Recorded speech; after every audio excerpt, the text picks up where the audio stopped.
I fairly sizzle with zeal and passion. I absolutely do. Even when I find myself in the space between. Because sometimes we are in this world and sometimes our heart, mind, and spirit are stepped a little bit out of this dimension, out of the world before our eyes. And it is in that space between that creation manifests.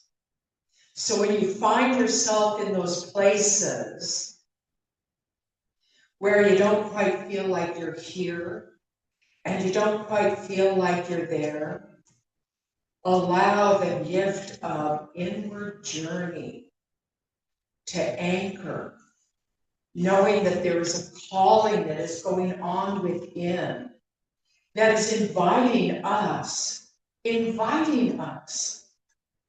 to begin to consciously create so that we might manifest the world of our dreams. It is found in the middle of chaos.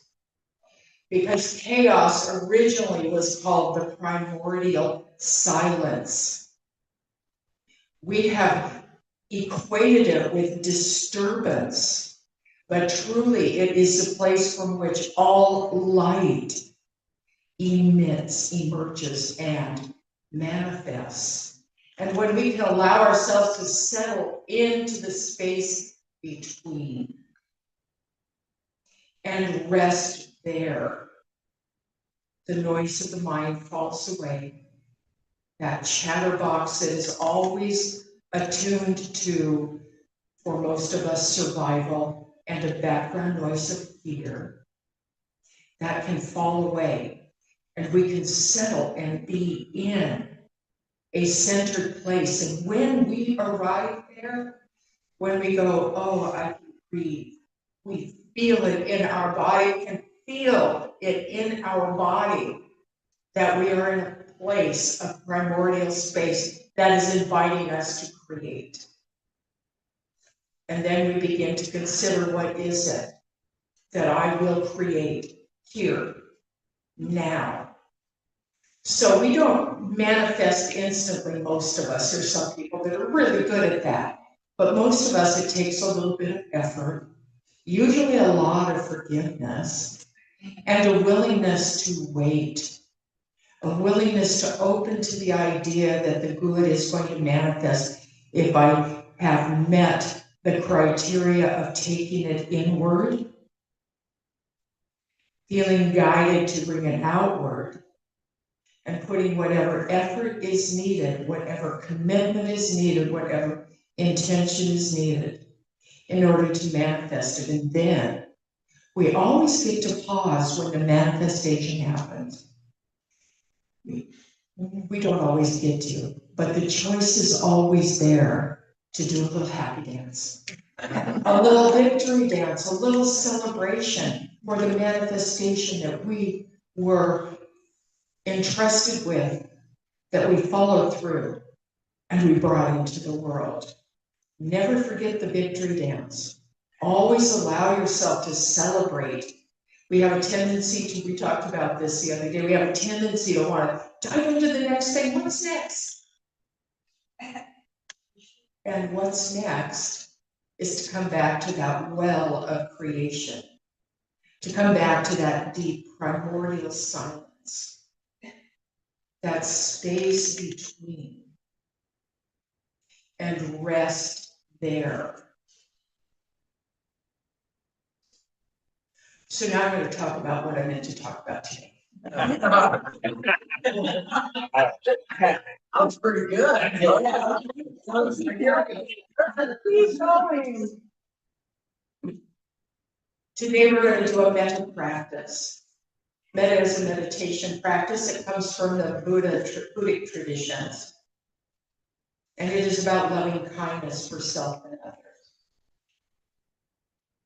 I'm going to invite you to settle here, just now. Feel your feet on the floor. Feel the earth beneath your feet.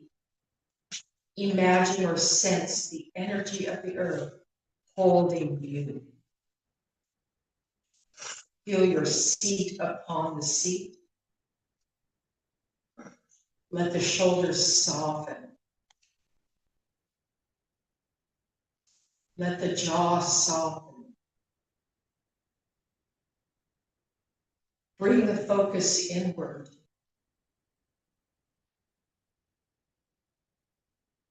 And we breathe here.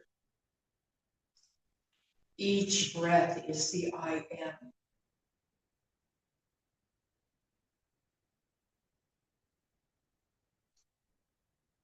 We welcome ourselves right now just as we are. Breathe. There is nothing to change because within us is the changeless. We meet that space and we breathe here in that space.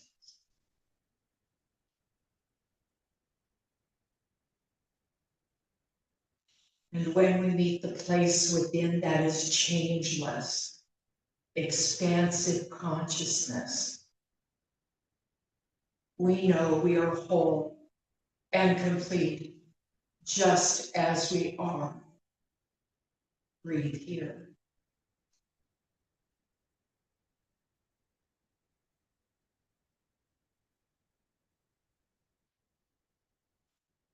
So we move into our metta.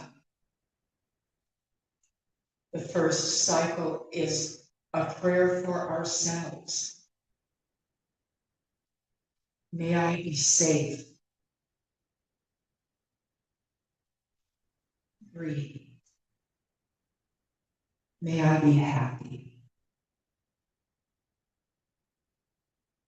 May I be healthy.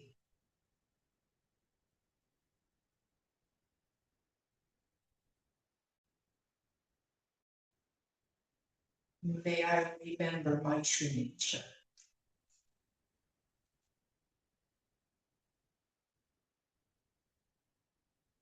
Let's take these ideas, which are brilliant, and bring them into the I am. I am whole. See if we can feel that in the cells of our body. Maybe we take it into our heart, that great master center from which that well of creation emerges through our heart. I am one with all that is. Breathing. Every cell in my body vibrates with life.